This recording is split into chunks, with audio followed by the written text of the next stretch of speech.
Welcome in our channel education hub for all one. आप लोगों का फिर से बहुत बहुत हार्दिक अभिनंदन आपके अपने channel education hub for all one पे। तो आइए हम लोग आज का अपना सेशन स्टार्ट करते हैं। पूजा में थोड़ा सा विलम्ब, पूजा को लेकर थोड़ा सा हम लोगों का जो सीरीज है थोड़ा वो आने में लेट हो जा रहा है, उस कारण मैं क्षमा चाहता हूँ। अब आज से रेगुलर आप लोगों का सीरीज रहेगा। ये आपका आज का पार्ट 3 है। पार्ट 3 ओके, पार्ट 3 है। पार्ट 2 तक आपका अपलोड किया जा चुका है, ये भी कुछ देर के बाद आपका अपलोड हो जाएगा। इसलिए रेगुलर बेसिस पे आप देखें ताकि कुछ भी आपका छूटे नहीं। ये आपका बिहार सामान्य ज्ञान 2022 जो मनीष रंजन सर की बुक है उससे मैं करवा रहा हूँ। ये बहुत ही इम्पोर्टेंट है, धमाकेदार सीरीज है। इसे इसलिए शुरू से अंत तक जरूर देखें और अपने सुझाव भी कमेंट कर मुझे बताएं और ज़्यादा से ज़्यादा शेयर करें, लाइक करें, कमेंट करें, जिससे और लोगों को भी फ़ायदा मिल सके। मेरी एक कोशिश है वैसे छात्राओं के लिए जिनके पास पठन पाठान की सामग्री प्रॉपर ढंग से उपलब्ध नहीं हो पाती है या वो सुदूर इलाकों में, रूरल क्षेत्र में रहते हैं, वो घर बैठे तैयारी कर सकते हैं। बिहार स्पेशल की शानदार सीरीज, ये पार्ट नंबर 3। चलिए आज के सीरीज में हम लोगों का अंग्रेजी शासन के विरुद्ध जन आंदोलन, इसमें हम लोग सारे जन आंदोलन को आज हम लोग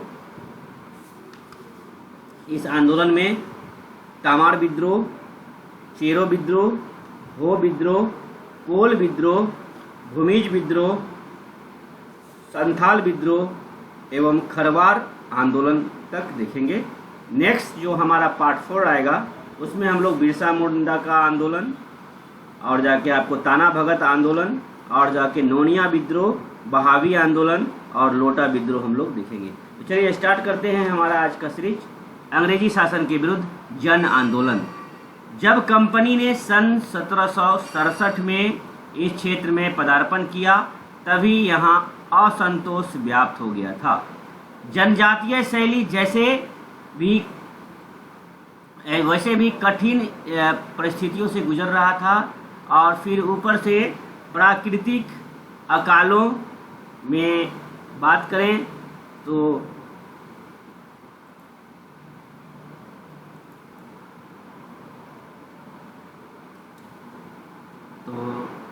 अकालों एवं आपदाओं ने इनके सामने बड़े भीषण संकट पैदा कर दिए। ओके, इनके सामने बहुत बड़ी भीषण संकट पैदा कर दिए। आर्थिक कठिनाइयों और अन्न के अभाव में, अन्न समझते हैं अनाज के अभाव ने इन जनजातियों को तोड़ कर रख दिया। पर उस पर भी मुगलों, मराठों एवं स्थानीय जमींदारों ने इनका दमन व शोषण करके इन्हें विद्रोही बना दिया। किसी की भी साथ एक अत्याचार की सीमा अगर पार हो जाए तो वो विद्रोही बनने पे मजबूर हो जाते हैं। इस तरह से ये विद्रोह भी बने एवं विद्रोह करना स्टार्ट कर दिए। प्रशासकीय स्तर पर भी जनजातीय लोगों के हितों एवं अधिकारों का हनन हुआ तथा दमन किया जा रहा था। इसके साथ ही इन लोगों को अपनी सभ्यता एवं संस्कृति पर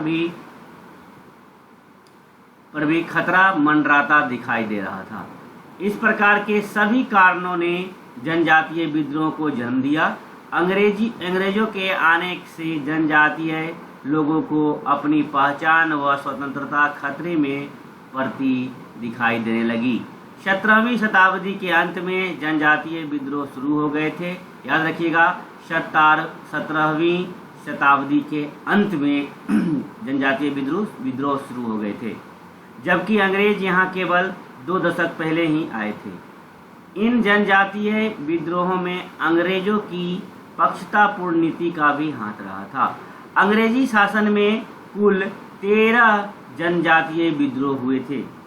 कितना विद्रोह हुए थे? अंग्रेजी शासन में कुल 13 जनजातीय विद्रोह हुए, जिनमें से मुख्य विद्रोह का वर्णन हम लोग अभी करेंगे। जो मुख्य है, परीक्षा के मद्देनजर जो इम्पोर्टेंट विद्रोह था उसे हम लोग अभी देखेंगे।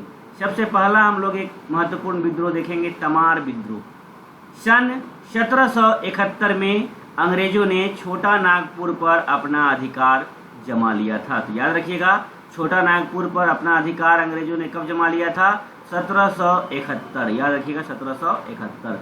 और यहाँ के राजाओं एवं जमींदारों को कंपनी का संरक्षण मिला हुआ था, जिससे इन लोगों को प्रजा के शोषण की छूट मिल गई थी। जमींदारों ने किसानों की जमीनें हड़पनी शुरू कर दी थी। इस शोषण नीति ने उरांव जनजाति के लोगों में विद्रोह की आग भड़का दी। इस जनजाति ने सन 1789 यानी 89 में अपने विद्रोही तेवर दिखाने शुरू कर दिए और जमींदारों पर टूट पड़े। सन 1794 तक इन विद्रोहियों ने जमींदारों को इतना भयभीत कर दिया कि उन्होंने अंग्रेज सरकार से अपनी रक्षा करने की गुहार लगाई। अंग्रेजों ने परिस्थिति को भांपा और पूरी शक्ति से विद्रोह को कुचल दिया। इससे कई व्यवस्थाओं का सूत्रपात हुआ और कुछ समय तक शांति बनी रही। जब दोबारा इनकी जमीन को हड़पा जाने लगा तो यह विद्रोह व्यापक हो गया, जमीन हड़पने के कारण। इसके बाद नेक्स्ट देखते हैं हम लोग चेरो का विद्रोह। चेरो विद्रोह। यह विद्रोह सन 1800 में चेरो किसान ने अपने राजा के विरुद्ध शुरू किया। यह विद्रोह तब अंग्रेजों की पक्षपातपूर्ण नीति के विरोध में हुआ, जब कंपनी ने कूटनीति से जयनाथ सिंह को अपदस्थ कर दिया था और उसके स्थान पर गोपाल राय को राजा बना दिया। किसको हटाया? तो जयनाथ सिंह को अपदस्थ कर हटाकर उनके स्थान पर गोपाल राय को राजा बना दिया।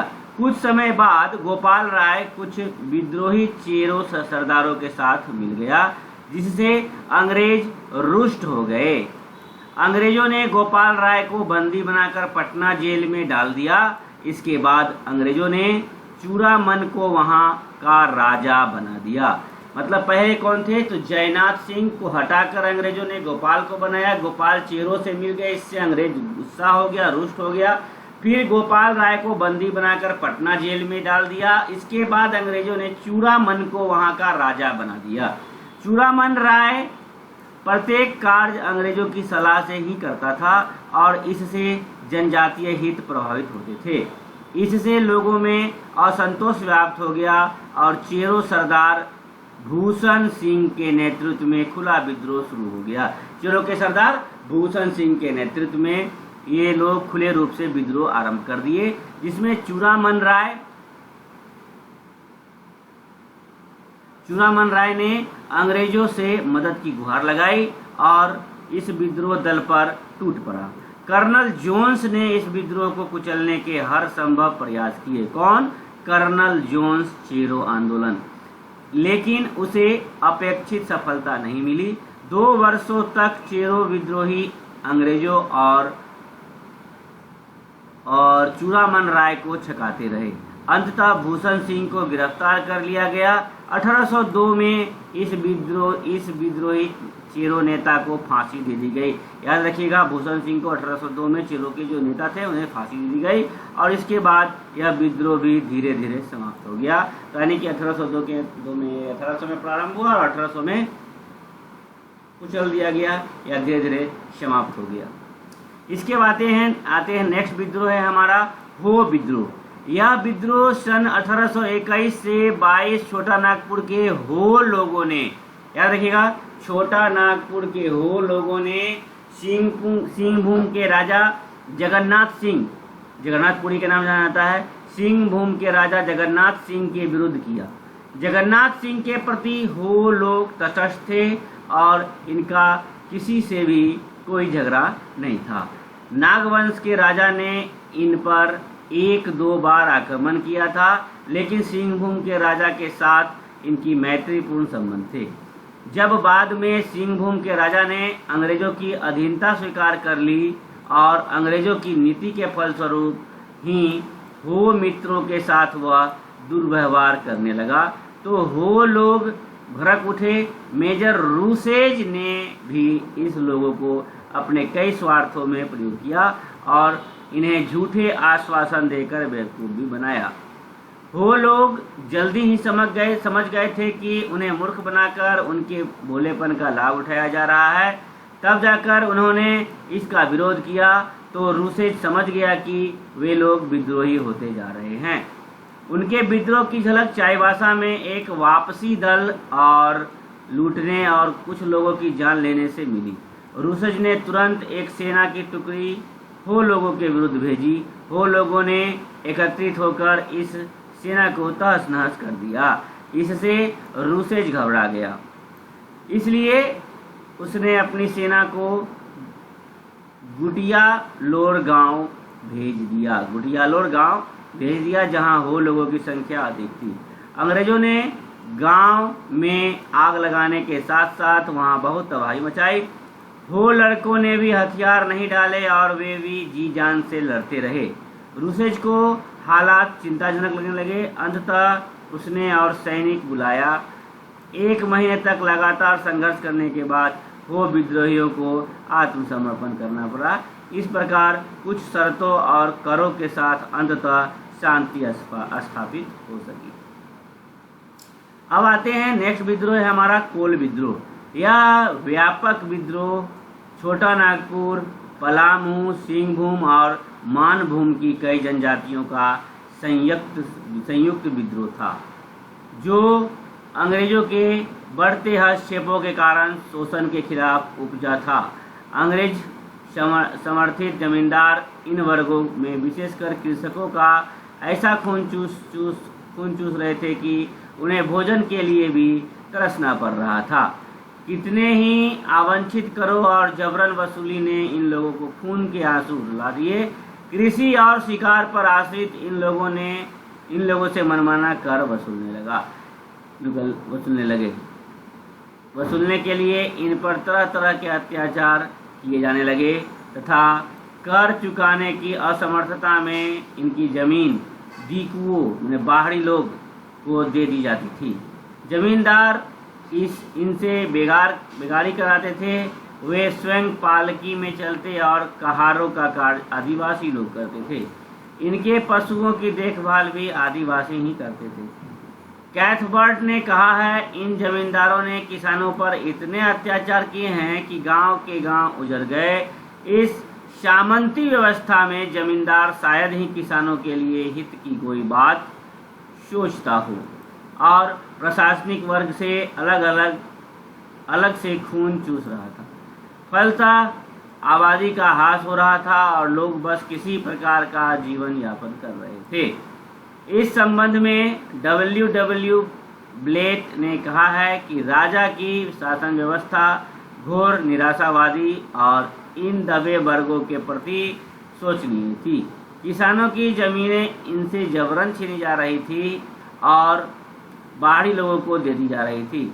इनकी शिकायत पर किसी शासक ने या प्रशासक का रवैया सहानुभूतिपूर्ण भी नहीं था। इस लूट, दंड और उत्पीड़न ने कितने ही जाने ले ली थी। इसके अतिरिक्त भी कुछ ऐसे नैतिक कारण थे जिन्होंने इन आदिवासी लोगों के मन में विद्रोह की भावना पैदा कर दी थी। अतः इन लोगों ने असंतोष व्याप्त हो गया था। ये कुछ इम्पोर्टेंट। मुंडा जनजाति ने बदगांव में आदिवासियों की एक सभा बुलाई। कहाँ? बदगांव में। सभा में लगभग 7 कोल विद्रोही आए और वहीं से यह भीषण विद्रोह प्रारंभ हो गया। इसकी चपेट में दीकू, अंग्रेज और उनके समर्पित जमींदार आए। विद्रोहियों ने गांव के गांव जला दिए। इसका परिणाम यह हुआ कि इस विद्रोह और इसके तत्कालिक कारण ने विद्रोह की आग को सिंहभूम, टोरी, हजारीबाग और मानभूम तक क्षेत्र में प्रज्वलित कर दिया। उनके इस विद्रोह में लगभग 1000 लोग मारे गए थे। कोल विद्रोह 1000 लोग। इस व्यापक विद्रोह को दबाने के लिए अंग्रेज सरकार ने रामगढ़ में सेना एकत्रित की और बाहर से भी सेना बुलाई गई। विद्रोही का नेतृत्व बुद्धू भगत, सिंह राय और सूरज मुंडा कर रहे थे। अंग्रेजी सेना की कमान कैप्टन विलिंगसन के हाथों में थी। जब अंग्रेजी सेना का विद्रोही से सामना हुआ तो बहुत जनधन की हानि हुई। बुद्ध भगत अपने 150 सहयोगी के साथ मारा गया। कौन मारा गया? बुद्धू भगत। बुद्धू भगत जो है वो अपने 150 सहयोगियों के साथ मारा गया। यह विद्रोह लगभग 5 साल तक चला। इसमें मरने वाले विद्रोहियों की संख्या अधिक रही। तब कंपनी को भी कोई इसकी चिंता हुई। कंपनी ने विद्रोह के कारणों की जांच पड़ताल की और झारखंड की शासन व्यवस्था में आमूलचूल परिवर्तन किए गए। बेहतर न्याय व्यवस्था और पारदर्शी प्रणाली के गठन की आवश्यकता महसूस हुई। उस समय तक झारखंड में अंग्रेजों ने बंगालों के सामान्य नियम लागू कर रखे थे, लेकिन अब परिस्थिति की जटिलता को देखकर कंपनी ने रेगुलेशन 13 नाम से एक नया कानून बनाया, जिसके अंतर्गत रामगढ़ जिले को विभाजित किया गया। एक और अलग प्रशासनिक क्षेत्र का गठन किया गया, जिसमें जंगल महाल और ट्रिब्यूटरी महाल के साथ साथ एक नन रेगुलेशन प्रांत बनाया गया। इस प्रशासनिक क्षेत्र को जनरल के प्रथम एजेंट के रूप में गवर्नर के अधीन किया गया। इस व्यवस्था में विलिंगसन को पहला गवर्नर बनाया गया, जो पहले सेना में कैप्टन था। इस विद्रोह के दमन के लिए भेजा गया था। कोल विद्रोह झारखंड के इतिहास में महत्वपूर्ण स्थान रखता है, क्योंकि इसके अनेक दूरगामी परिणाम हुए। इसी विद्रोह ने प्रशासनिक व्यवस्था के सुधार की नींव डाली थी। याद रखिएगा, कौन सा विद्रोह? तो कोल विद्रोह। ओके, तो आपका कोल विद्रोह भी आज चेरो हो गया, कोल विद्रोह भी हो गया।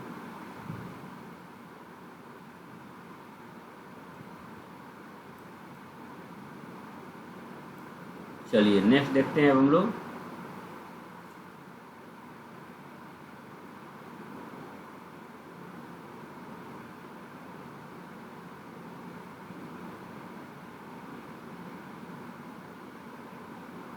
भूमिज विद्रोह। नेक्स्ट है आपका भूमिज विद्रोह। भूमिज विद्रोह को गंगा नारायण हंगामा भी कहा जाता है। भूमिज विद्रोह को क्या कहा जाता है? गंगा नारायण हंगामा। गंगा नारायण हंगामा के नाम से भी जाना जाता है। यह विद्रोह जनजातीय जमींदारों और जनजातीय लोगों का संयुक्त विद्रोह था, जिसकी अगुवाई बड़ा भूम के राजा बेलाक नारायण के पोते गंगा नारायण ने की थी। इस विद्रोह के पीछे कुछ राजनीतिक कारण तो थे ही, साथ ही मूल रूप से यह विद्रोही आदिवासी उत्पीड़न से उपजा था। बड़ा भूम का जागीर को गंगा नारायण से उसके भाई माधव सिंह ने हड़पने का षड्यंत्र रचा, और माधव सिंह दीवान था। उसने जनता का बहुत शोषण किया था। जब गंगा नारायण ने उसका विरोध किया तो वह कंपनी सेना की शरण में जा पहुंचा। गंगा नारायण ने भी हालात की गंभीरता को समझा और उसने उन जमींदारों से संपर्क किया जो अंग्रेजी व्यवस्था से त्रस्त हैं या त्रस्त थे। उनके बारे में ऐसा धारणा है कि उनके साथ गंगा नारायण को जनजातीय लोगों का भी समर्थन मिला, क्योंकि आदिवासी लोग भी इस व्यवस्था से बहुत निराश थे। कोल और हो जाति के लोग तो बुरी तरह से नाराज थे। इस प्रकार गंगा नारायण के नेतृत्व में एक संयुक्त विद्रोह की भूमिका बनी, जिसमें जनजातीय लोगों की भूमिका कर रही। सन 1832 में ही जब कोल विद्रोह को दबाने का प्रयास चल रहा था, तभी उस दौरान गंगा नारायण ने अपने विद्रोही गुट के साथ विद्रोह का बिगुल बजा दिया और इस विद्रोह को अंग्रेजों ने भूमिज विद्रोह की संज्ञा दी। शीघ्र ही विद्रोहियों ने व्यापक रूप ले लिया और कंपनी सेना इन विद्रोहियों को दबाने का कार्य करने लगा। विद्रोहियों को दबाने का कार्य करने लगा।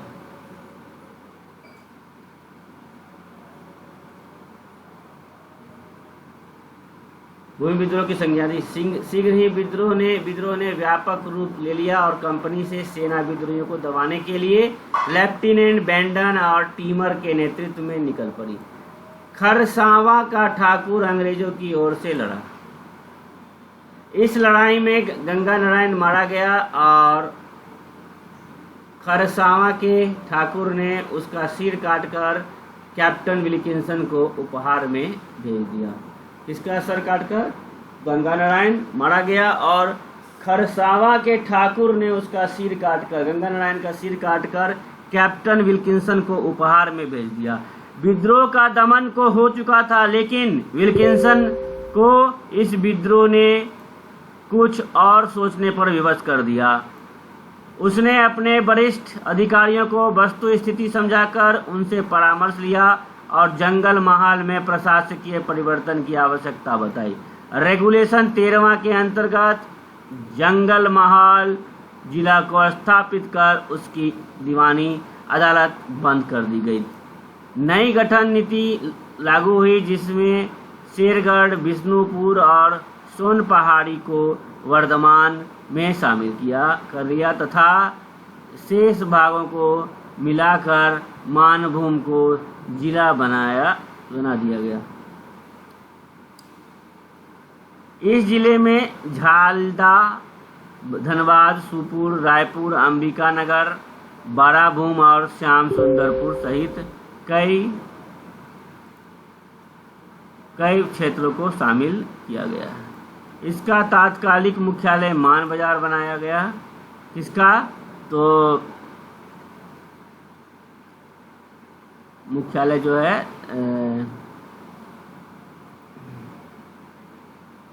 मानभूम बनाया गया।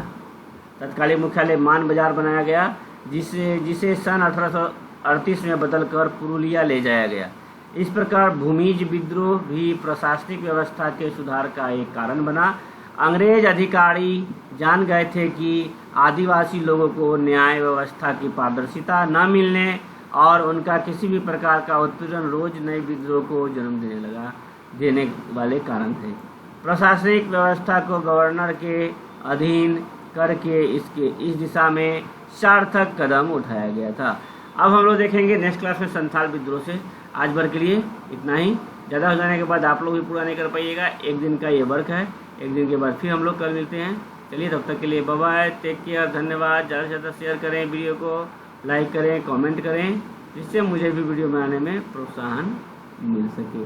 ये आपका पार्ट 3 है। हो गया, bye bye, take care, share करें। अच्छा लगे वीडियो तो लाइक ज़रूर करें। नेक्स्ट वीडियो आई होप शाम में आपका आएगा ऑब्जेक्टिव वाला।